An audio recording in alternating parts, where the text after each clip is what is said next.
All right, perfect. So thank you again, guys. I want to really appreciate you guys being on the call here. And naturally, I would go through an introduction aspect for you guys to kind of get to know Nancy. For those of you guys that don't actually know Nancy, she is she's been a CPA now for over 30 years, and I really appreciate working with her personally myself, and I've known her for quite some time here. Last week, we went over a few information as far as looking at the stimulus package for individuals. And now this week, we're going to be focused on all of you guys that are more of the business owners, the entrepreneurs, the freelancers, and I like to add the side giggers, so to speak, because everyone kind of has that particular position from time to time where we want to be able to pick up a side gig or the other. And so Nancy is going to be going over that information with us today. So now passing it over to Nancy. Nancy, you have the floor. And guys, if you have questions, by the way, definitely just post your questions up. What we'll do is we're going to call you as we go through, so that way you have your questions answered while we go through the training or the conversation today. So I appreciate you guys as well for your patience. Thank you again, Nancy. This is all. Okay, thank you, Patrick. So yes, thank you everyone for coming to hear this presentation. I know there's so much information out there. Even I had spent days on combing through this information just to make sure that it was accurate. What I discovered was actually things aren't really consistent, and I think the government's kind of like making up these rules as they go. Okay, so just an update from last week's presentation though, about the unemployment, the disability, and the paid leave. Just to clarify how they were calculating out the unemployment, they said typically it's going to be about 20 to 50% of what you previously earned. And then the federal government is going to kick in $600 on top of what they calculate that you're going to be earning from the state. So this unemployment is going to be available to the people who are furloughed and those people who are permanently laid off, but only if they were laid off when the coronavirus and the law occurred. So anybody who had unemployment prior to that is not going to get that extra $600. Now, Nancy, just real quickly with regards to that difference between the furlough and the layoff, because I believe there are two different understandings as part of the bill, right? Right. Okay, so the furlough, that actually is it's part of the Paycheck Protection Program. Okay. So people who are have temporarily had to close their offices and said, okay, employees, you can't work right now. We're going to furlough you. That means the employee is taking no pay while they're working. Okay, so that during that period, they can go and apply for the unemployment. So I will explain a little bit more later on, but what's going to happen is if the company actually gets that Paycheck Protection Program loan, then the employee will stop getting unemployment. Gotcha. Okay, so and then yeah, so that's I explained it there. So one of the things that I found out today as I was just going in to get the updates, Congress has taken a break until April the 20th, okay? They're thinking about passing another interim bill because there are so many people that have went and applied for this Paycheck Protection Program. They said that more than 220,000 applications have been processed. That's $66 billion in loans since the program launched last Friday. Okay, now this on April the 3rd was the first group of people that could go and apply for it were companies that were, they had to be under 500 employees, but it's for sole proprietors and companies that had employees.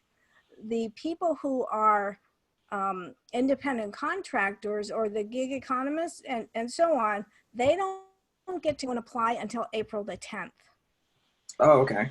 So what you need to do is search for a bank that's probably a local bank, because what is happening is, say for example, like Wells Fargo, they already reached their cap and they closed their applications on Monday. So you want to go to your smaller local banks if you can. All right. Like a And credit union or?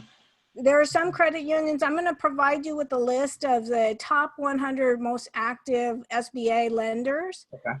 Okay. There are some things that I'm going to share with you. I don't know where it's in my notes. There is a part of that we're going to talk about, the EIDL, which is the Economic Injury Disaster Loan. Okay. That loan and the, I believe it's the Bridge Express loan. Mm-hmm. Those two loans can only be done with the SBA lenders that have been in existence. Now they're opening up because they had to add more banks and so on to be able to handle all of the loans. So there are some companies or some banks and lenders that are fairly new to the SBA program. Okay. So they're not going to be able to handle some of those other loans. I'll have to go back, and if there's anybody that wants to know, then I can go in and, if you send me a message or whatever, then I can go in and follow up with you. Okay. Okay. Let's see. I think I saw a message here from. So it looks like Sarah's asking in regards to, with regards to sole proprietors, because I'm just bringing in her question right now because we're talking about it, and I even wrote that as a question for myself that I wanted to ask you would be, so sole proprietors, they should have applied April 3rd. April 3rd, yes. Okay. Yeah, if they had employees.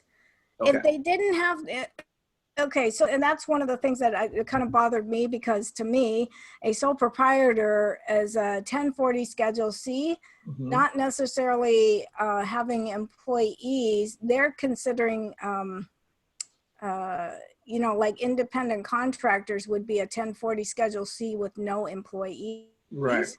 But you can also have a 1040 Schedule C with employees. Okay, so the one with employees are the ones that would have been able to apply on April the 3rd. Okay. Okay. And the ones without the employees, they're applying April 10th. Right. And is this an application towards the PPP program, the payroll protection program, or just as in a general any of the SBA loans? I know you're going to go through this, and I'm not going to take you too much away off track. I just wanted to kind of touch on that while we were on the subject there. Yeah, this is all mainly covering the PPP and the EIDL. Okay. Which the PPP means Paycheck Protection Program, and the EIDL is the Economic Injury Disaster Loan. Okay. Okay. Those are the two primary loans that are coming out for this particular program. So that are the resources for the employers. Okay. Perfect. So anyway, let's go back to the unemployment and disability, because there's a couple other circumstances where they had created the paid family leave also as part of the CARES Act.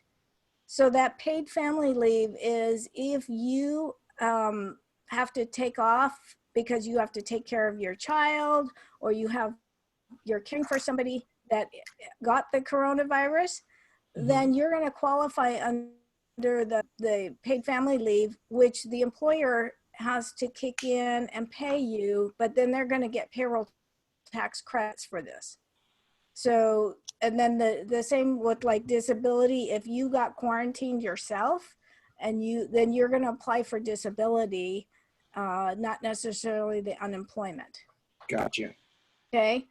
So the unemployment does vary from state to state. California is a little bit more generous. I don't know the other states. You'll have to check with your unemployment, but you're going to file for unemployment through your state, and then make sure that you go through the section where they have the the coronavirus information, because the states right now are still scrambling to put up the information for you to go in and apply for the unemployment in some areas.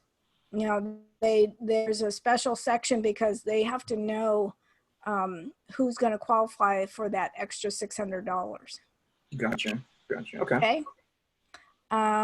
Let's see. All right, we talked about those other benefits, whether furloughed versus permanently laid off. Okay. Yeah, So I'm sorry now, for taking you completely off your topic there. So that way, I'll let you get back, into your presentation and the group of things back again here. okay, that's fine. Okay, so the next one is, of course, the Paycheck Protection Program. Like I said, they're sole proprietors and the independent contractors, all those people that are listed are the ones that can qualify. Now, when I went back and looked at the CARES Act, the actual CARES Act, this is where I say that Congress and whoever is implementing these, which is the SBA, they haven't quite matched up with what they're telling people.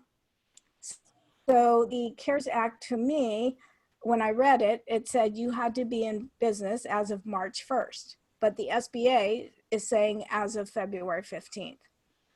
So these are some of the things that why I'm kind of like hesitant to put everything out there, and even the media is taking this information and interpreting it their own way.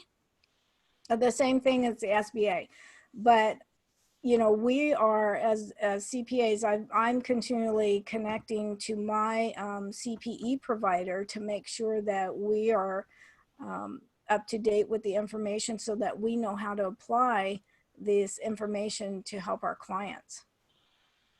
Perfect. Yeah, I did hear about the February 15th timeline as well. So it was kind of confusing a little bit there. So hopefully, as the next day or two unfolds, where we know what the concrete information would be, it'll be something that we'll be able to find it on your website, as well as we'll be able to at least share that information out to people, so that way they know if they're looking in regards to their application process, they understand what that application looked like for them as well. Yeah. Now, I mean, this was critical for me because I have a client that just started her business on March 1st. And so it was critical for me to know these dates, and I wanted to double check to make sure. And I was like, the SBA saying February 15th, but the CARES Act actually says March 1st. So it's like, this is the kind of stuff that's coming down. Even like I said, mentioned last time, you know, that stimulus check, nowhere did it mention that this $1,200 is coming off of your tax refund for next year. It's an advance on your tax credit, or I mean on your tax liability for next year. But and then there's also the computations, because there's people, you have to earn under 75,000. So if you earn between 75 and 100,000, it's prorated. You know, so it's things like that, those fine little, those fine prints, pieces of information. I don't want you to be surprised at the end of next year when you're going to do your taxes and say, oh, I actually owe money this year. I normally get a refund. So that could potentially happen. So don't be surprised. Okay, so the loan program, and by the way, they are bringing out, they're trying after April 20th, when they come back together, they're supposed to be putting another bill together to provide additional funding for the loans. So what I'd like you to do is, if you qualify under these things, it's best for you to go and get connected to a bank, to go ahead and start filling out the application and start preparing for all this paperwork, because they are going to ask you for paperwork to support the loan, to be able to pay it back. And they want to make sure that you've got like a financial statement and so on together. Now, Cindy had Cindy had a question with that, with regards to, well, I guess more of a statement and a question at the same time. Mhm. She'd applied for the loan with the $10,000 grant that's associated to it. Right. And I know I'm kind of jumping. It looks like I may be jumping the guns here as far as the particular program, because that would be the economic injury fund. But Right. she was saying that she'd applied for that, but also applied for unemployment as a self-employed person as well. Yes, that's correct. She can do that. You're going to be better off. You're going to get the unemployment, which is good, because the $10,000 grants, like I said, these actually go through the loan process. So there's financials that you have to provide, paycheck, verification of all your payroll for past history and everything like that. And that $10,000 is actually, it's like a subcategory of that Paycheck Protection Program. Okay. But they said that to 10,000 is kind of like a grant where you wouldn't have to do To pay that back. much accounting for that. Okay. Okay. And Okay. So, pardon me? I was just going to say, on the Paycheck Protection Plan, so the Section A loan, Mm-hmm. because I know most of the loans they're specific to using it as far as working with the loan as far as payroll specific goes, and then I know there are also other parts of the loans where you can use it for a lot of different variations where it's, be it building out the business. Kind of speaking directly to the 7A loan here, is it something that you can be flexible with, or is it specific to payroll? Like, or do they open up that specifics for what you can use that money for? This is very specific as to what you can use it for. Now, there are other SBA loans. Mm-hmm. Okay. They have a ton of them. You have to go to look through what they have available, but these ones were specifically set up to keep the payroll going for these employees. Okay. So it has to be used for payroll. It can be used for your rent, mortgage, the fixed debts that you have, payroll taxes. Like if somebody's on retirement, they're supposed to be getting retirement payments. That's included. But it has to be where the full-time employees that you had on staff, they have to be rehired under this Paycheck Protection Program. If you don't rehire them and you cut your staff down, then they're going to prorate the amount that you're going to get. Gotcha. That they'll forgive you on. So let me go to the next screen and I'll show you. So they said that the maximum average of your monthly payroll, so you have to go back. I just helped one of my clients go back and do this calculation. Mm-hmm. So you're going to take your monthly payroll costs. That includes your gross wages, payroll taxes, and everything that's related to that payroll. And you're going to total that up over the 12 months and then get your average. And then including the vacation and family and sick leave and everything.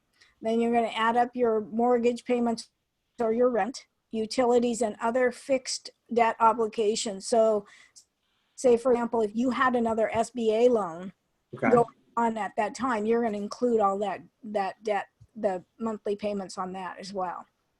Okay. So then that's when you figure out, I can get 250% of that. And you go back and do it for the period from I think they were asking from January 31st to January 31st of 2019 to January 31st of 2020. But if you were a new employer, then so they're looking at the entire same period as before the coronavirus. So like, for example, I have in there March 1st to June 30th. So that would be like a new business that was in business for that first quarter. Then you can go back and look at the March 1st to June 30th period. Okay. Makes sense. Perfect. No, I take that back. that doesn't sound right. Because you're looking at it from the March 1st. Yeah, You're looking at first quarter of 2020 or 2019. It should be 2019. They've been in business for a year. Okay, that's what I thought. Okay, then that makes sense. Yeah. Yeah. So, and then that maximum amount is up to 100,000 on each employee. So if they have people who make over $150,000 a year, then that is at 100,000 for that employee. And it looks like the biggest question that I'm getting more so now is, if you don't have employees, you can still apply for the Paycheck Protection Program. Yeah, you can. Like I said, that comes on April the 10th. Right? Okay. What they're going to be using is your net profit from the business. So this is why you've got to have returns done. Okay. Okay. So if you don't have your tax returns done, you need to have your financial statements. So that's something, I did teach, people how to get that information on QuickBooks Online, so that, it's a lot faster to do it QuickBooks Online. You download the transactions from your banking, categorize the information, and then you've got your financial statement all together. Okay. So if you need assistance with that, you can reach out to me for that. Okay. What I'm going to do is, because I know, Nancy, you're going to be providing some of this information as well. Like the slides, you're going to have the slides available, as well as some of the links that we need. You want to be able to have people, take a look at. Right. Can we put this in? Oh, I guess I'll be working with you on that, to be able to put this on an email that goes out to them. So that way, when you do have that kind of put together, you have it in a sort of an email format and for the PowerPoint slides, but then also on your website as well. So that way they can always go back to it and review some of those information there as well. Yeah, some of this is already uploaded. As I was doing the presentation, I asked my son to upload it to my website. So if you were to go into www.crystalclearprofits.com, you will see, you'll actually see the first recording, the first presentation that I did about the sole proprietors, the employees. Mm-hmm. And then I've got links in there. And then some of our actual documents that articles and so on. But this is, this link that's shown right now is the list of the 100 most active lenders. So those are actually uploaded onto my website. So you can actually click on those things and start to go through it. Perfect. Okay. There you have it, guys. She's already hooked you guys up, so.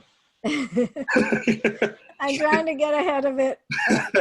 She's already on it. She's already on it. Yeah. Okay. So then the forgiveness part is, like I said, we talked about making sure that you maintained your full-time head count. If you don't, they're going to prorate it and decrease the amount. So then you'd end up having to pay the loan back. Okay. So the loan maturity is like 2 years and the interest rate is up 1%. See, and when I first read this was 0.5%, and then they changed it. I was like, why would they increase it? I don't know. But I think the SBA is making different decisions than what Congress is deciding. But the loan payback, you get a year before you have to start paying it back. So a year from the time that they loan you the money. Okay. And then this money has to be used over that 8-week period, which was starting, I believe it is the time from the 8 weeks when they loan you the money. Mm-hmm. Okay. Till the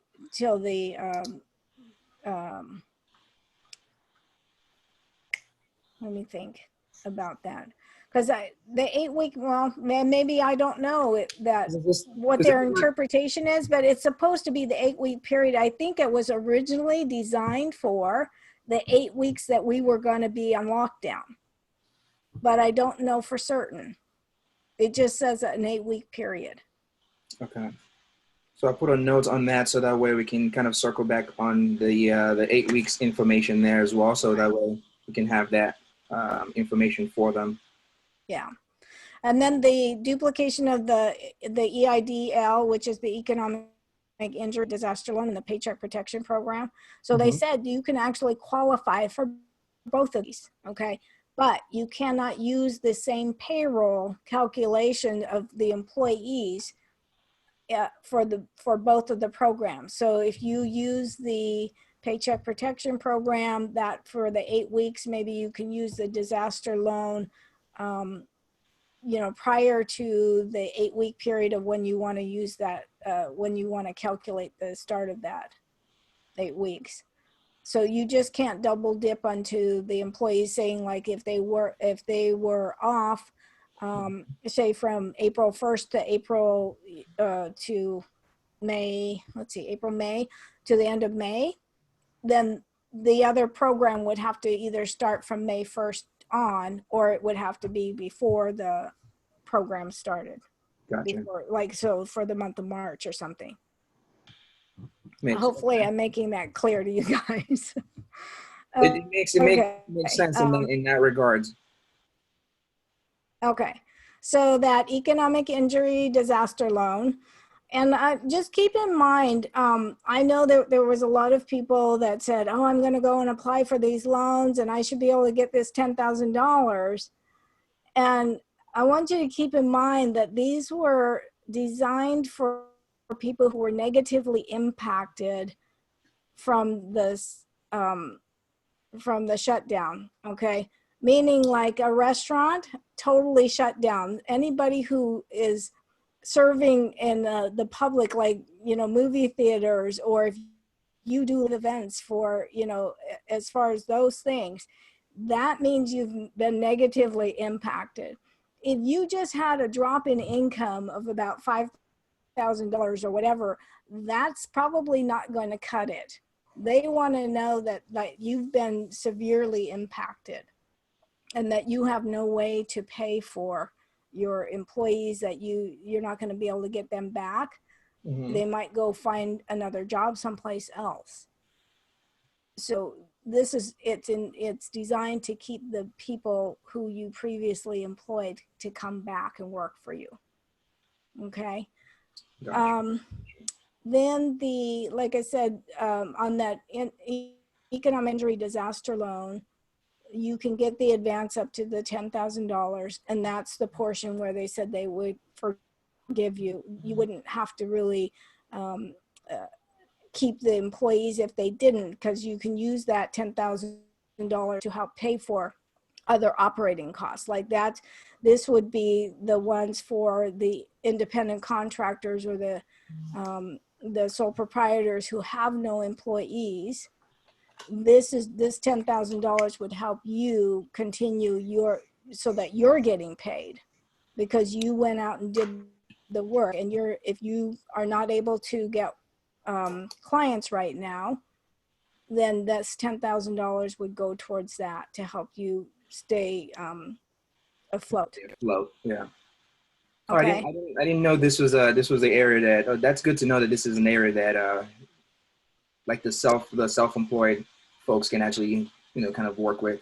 If we're doing that, however, though, do they have to apply for the full loan and then getting that prorated $10,000 out of it, or how does that work in this scenario then? When I took a look at that application, it goes through and takes you, actually there's two parts of these applications. So when you first go in there, it'll ask you what kind of, you know, what kind of business that you're applying for, you know, and then it will go through and ask you to produce the different information. But I believe it's part of the larger Paycheck Protection Program. Okay. They said, you know, here's so if you look in here, it says submitting the application. These are the application forms, the Form 5. Okay. And then the other one is for the Form 5C. So those are they're two different applications, but I think they're part of that bigger program. I don't know for certain because I haven't gone through all the entire applications. But those are the forms that you have to submit. Perfect. But it all depends on, I'm assuming, the specific questions from one of the forms, or is it something that all of the forms, if you don't have portions of the forms that you, like your tax returns, you're a new business owner and you haven't had the tax return, then some of those portions, I'm assuming, are not going to be relevant for your case then, right? They're still going to ask you for that information. You'll just have to go through and say, I don't have that information, because you're going to be actually working with a banker. Okay. So there's a two-step process. Like they tell you to go in and apply online. Okay. If you have a banker that you're working directly with, then you can go in and talk to that banker and they'll get everything set up. If you go in and apply online, they'll probably send you to whoever's available. Mm. And it may not be even somebody local. It might be another bank in another state. So these are the things that why you want to build that banking relationship with a local banker. And like I said, it sounds to me from what I was reading that it's important that you develop that relationship with a local banker because they're going to be working with you. I have my one client, they actually reached out to, it's actually two of my clients because they sold the business to one of the employees. Mm-hmm. And that banker reached out to both of the clients and said, hey, do you want to get put on the list to go and apply for the loans? So they put them on the list already, and they're already processing their application. Wow, that's nice. Yeah, so it's important, when you start, your business, to be able to develop that banking relationship, because anytime you have any problems, if you go to that, your relationship banker, they're going to take care of you. So anyway, those are the applications. Like I said, because I can't go in there and apply for any of these. I don't know what they kind of look like. Yeah. So, all right. So that one, okay. So the next type of loan they have is the Express Bridge loan. Okay. And that one is for certain is part of it. It's kind of like a short-term loan that you can have right now before you get the bigger SBA loans. So this one, they can lend up to $25,000. And I believe this one doesn't require collateral. And you can get the minimum acceptable credit score is 140. And then you can apply this up to 6 months after the disaster declaration. So which would be, I guess it's like the middle of March. Okay. Nancy, you mentioned the credit score there. Just so people understand what the credit score, because that's a business credit score, not an individual credit score. I don't know. I think I believe it might be your personal, because I think they're not asking for any collateral though. Right. So maybe it might be your business score. Okay. Which isn't hard. It shouldn't be hard to make that 140. Okay. And like I said, I apologize. I don't have all the answers. I'm just bringing this information to you guys the best I can. Like I said, they're still trying to unravel all of this information. Everybody who's looking at this information, like I said, the banks look at it differently. The SBA is interpreting it differently. Congress wrote these things in such a hurry that I don't think they thought through everything. And this is why they're having to bring out more money to loan for the smaller businesses. So like I said, there are other SBA loans. You'll have to go through the list. If you go onto the SBA website, there are loans. They won't be under the disaster recovery, but you can look under small business loans.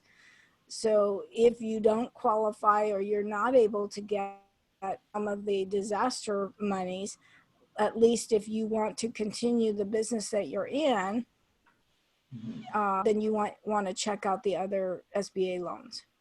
Okay. They are delaying the payment of the payroll taxes. They are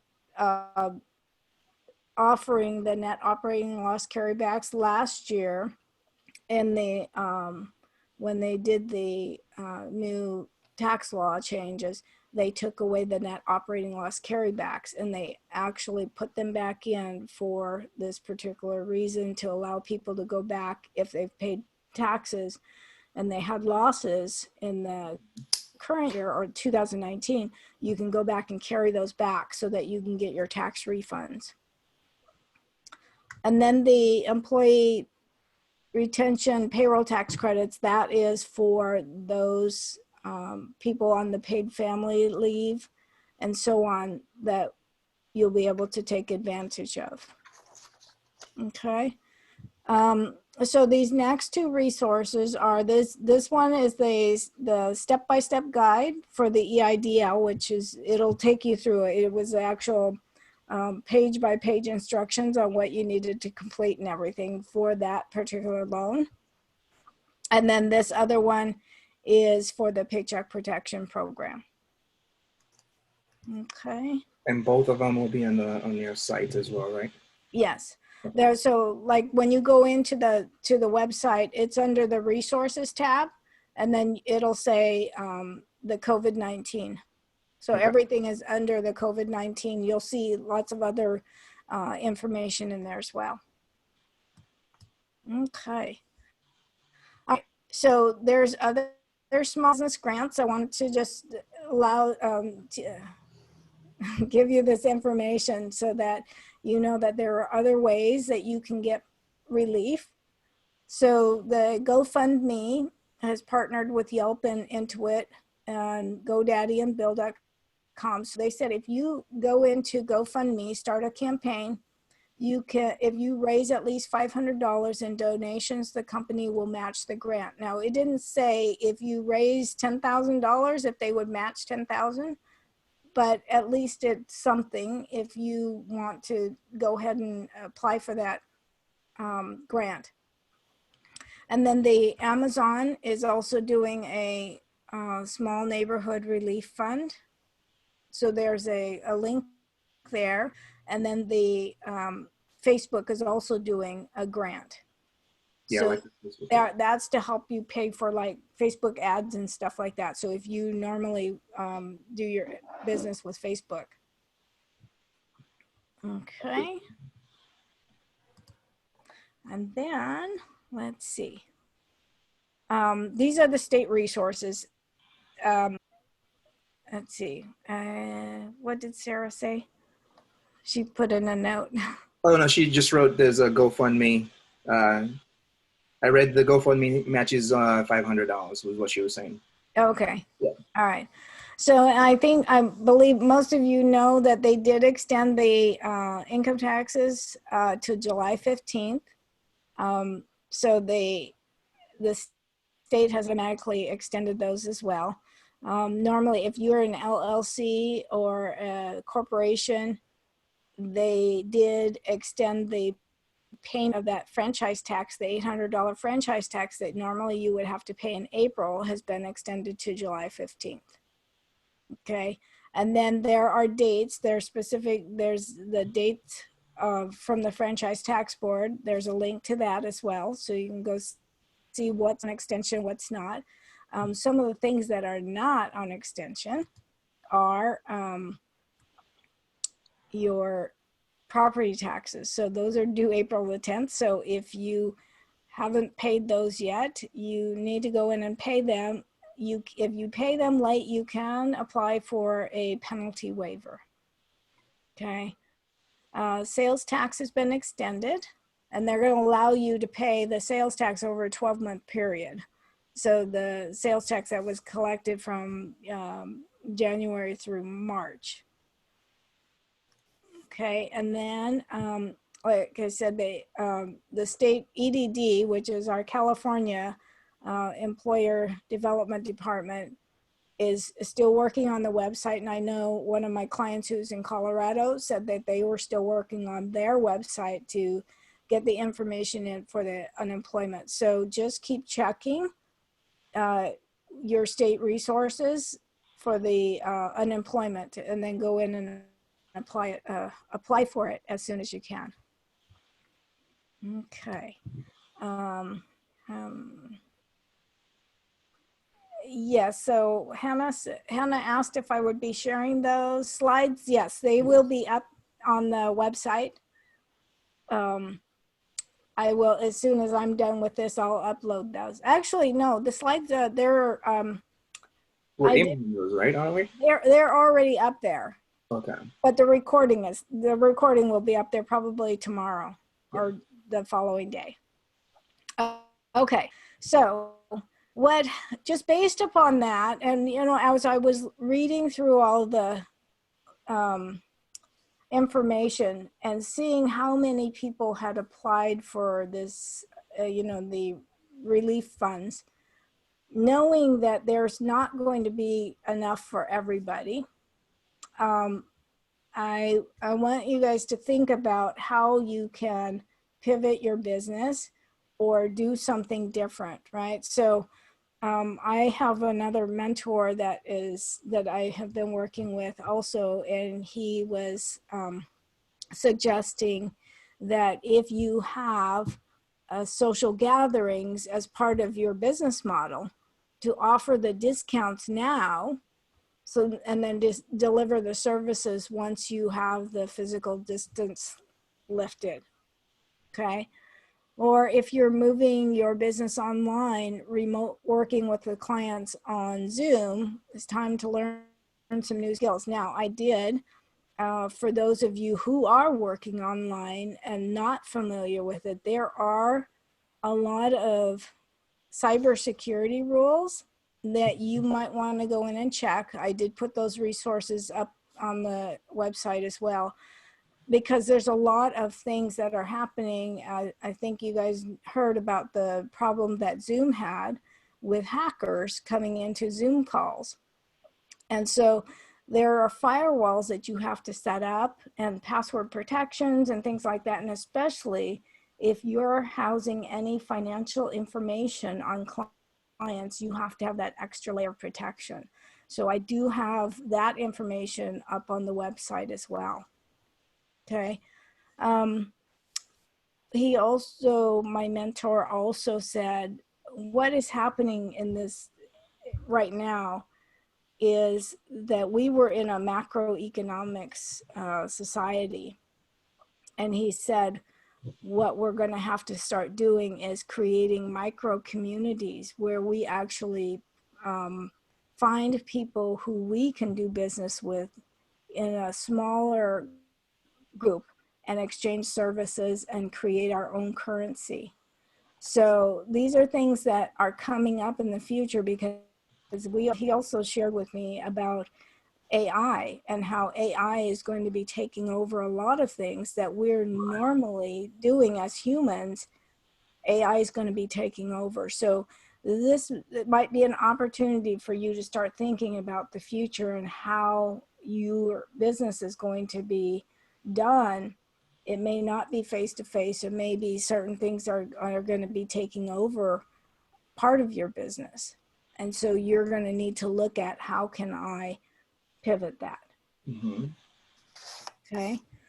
And then, since you have all this time, get your finances in order. If you're having if you know that you're going to get this application approved, you want to have all these things ready to go. They're asking for personal financial statements. They're asking for, you know, your business profit and loss, your balance sheet, and so on. And so this is the time, if you've got some extra time right now, this system to put all that stuff together.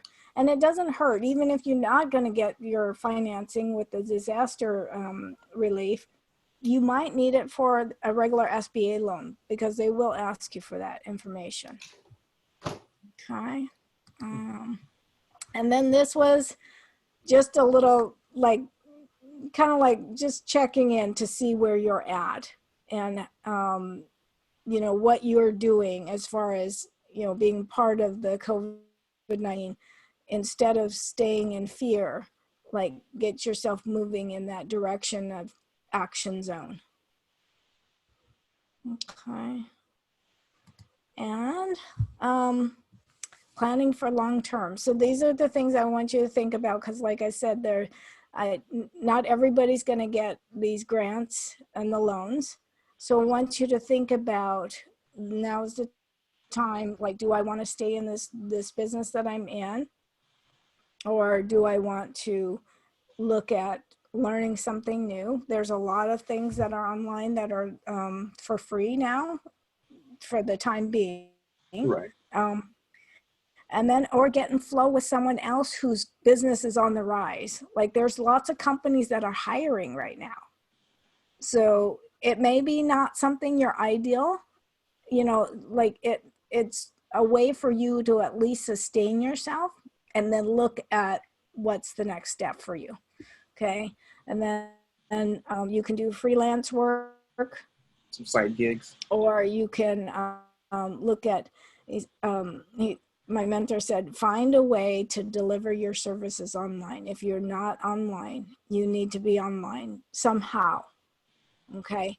There are some things that even I've had people say that they do healing sessions online and they didn't think they could, you know, where you actually have to do body work, but you can actually do some of it online without touching somebody. So there are ways, you just have to think creatively. Okay. Yeah, he said people they're looking for solutions now. That's the biggest thing, is like they want to know how do they get themselves out of this situation. So take the time to learn something new. You know, this is the time when you can find out what your true passion and purpose is and your natural talent. So I'm going to put this up on my website also. I'm part of this program called Genius U. When I discovered what my genius was, which is, you know, my natural talent, discovered why I was struggling so hard to find the right people to help me build my business. And so now I'm starting to connect with people and starting to take that and find the people who fit in those specific tasks that I need them to do. And they have the same passion and purpose as I do. It makes it so much easier. You're not fighting yourself uphill. So it's, I will have that up on the website as well. Nice. And yeah, okay. So our summary, just to recap, if you're a freelancer or independent contractor, you go and apply for unemployment now, or as soon as the state websites are up. You're going to be able to receive the benefits from the federal and the state. And then, like I said, about the PPP and the EIDL, most of you will be applying on April the 10th. Okay. But in the meantime, go ahead and get all of your things together, go through the process, complete the application. And I highly recommend that you go in and see one of your local bankers, but not like Wells Fargo, Bank of America, one of your smaller community banks, okay? Or you can do a credit union. There are some, but check out that list and then go through the process. And then, like I said, you're just gonna have to wait. And in the meantime, figure out a way to start generating revenue, and you might not even need the loans by the time you get the revenue generated for yourself. So I think that's it. Do you guys have any questions? Let's take over some questions. I know there's some questions that some of you folks will have already. Let me go in here and let's get some of the questions that they had here. I know Isabel had had a question here earlier. I kind of wrote her name down here as well. Isabel, if you still have your question, you can go ahead and actually, you just unmute yourself and just go ahead and ask your question. Yes, sir. Hi, Miss Nancy. Thank you Hi. for doing this seminar with us. It's very full of nuggets that we can use. Um, Ma'am, right now I'm off work because I got sick related to COVID, even though I'm negative. Mhm. But I'm not sure if I can apply for disability. So you're going to actually go through your employer. Now, I know that one of the things I didn't address is a lot of times we get misclassified, or our employers are supposed to actually be paying wages to us. And instead of them paying wages to us, they want to pay us 1099 contractor. Mm-hmm. And one of the caregiving is one of them that is done all the time. So I would recommend that you go in and file for the go in and under the assume that you were an employee, Mm-hmm. and go in and file for the disability. Okay. Now this might trigger something that the employer is going to get in trouble for, but these are some things that you want to be careful of, even as an employer, to make sure that you're truly hiring an independent contractor versus an employee. And there's a long list of criteria that you're supposed to follow. It's in these situations like this is when it would have been beneficial for you to be classified as an employee, because then it's a really direct, you know that you qualify for the disability. So you're Okay. going to have to take that up with the Employment Development Department. I don't know how they will treat it. In either case, you're going to qualify for one or another, Okay. but it should have been under disability. Yes, ma'am. Thank you for that. And Okay. one more question, ma'am. I'll Mhm. give the floor to others. Uh, I started a business beginning January, and it's home care.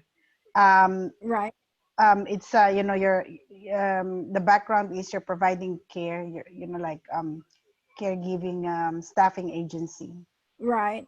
So I just started it, and so I'm still slowly putting it together.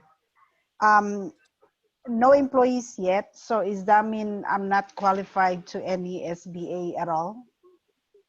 No, the criteria was that if you're an independent contractor or a sole proprietor business, you can go in and apply. So you have those qualifications, so you can go in and apply. You would apply on starting the April 10th. Okay.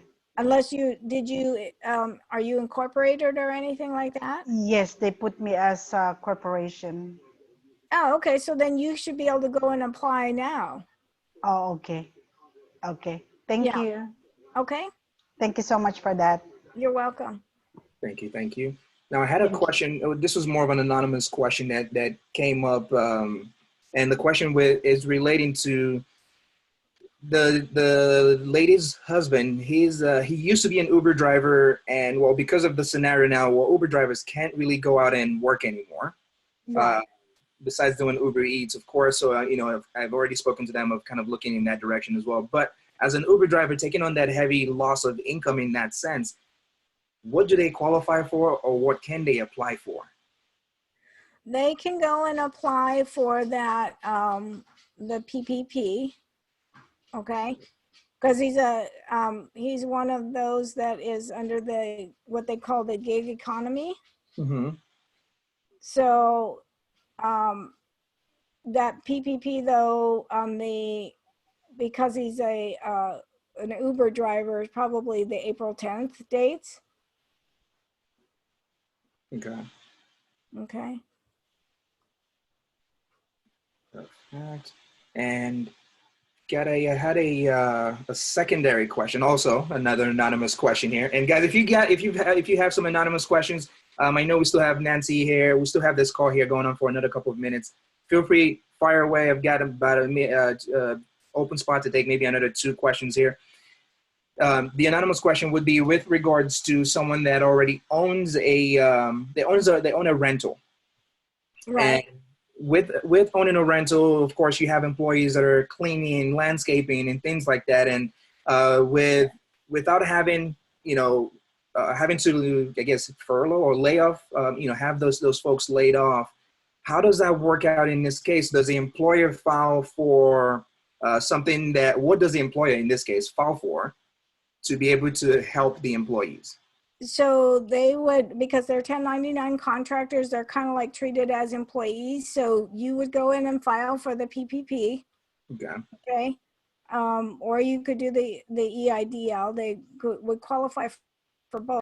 But you're going to calculate out their payroll, the monthly payments that you would make to that 1099 contractor. You would do the same computation like I explained, where you're taking the 12 months of their pay, and then filling in that amount that you want to get paid as far as the money that you're borrowing.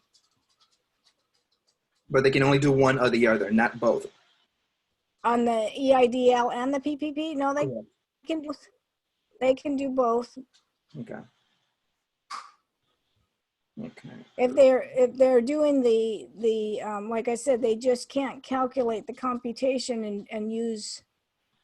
They can't calculate the amount of pay and use it for both the EIDL and the PPP. Okay. Gotcha. Okay. Perfect. Let's see. Any other questions? If you've got questions, just put a 1 and I'll call you out so that way you can speak so you don't have to type your question. If you've got a question, just type in 1 just so I know you have a question. I want to see if we've got any other questions here. All right.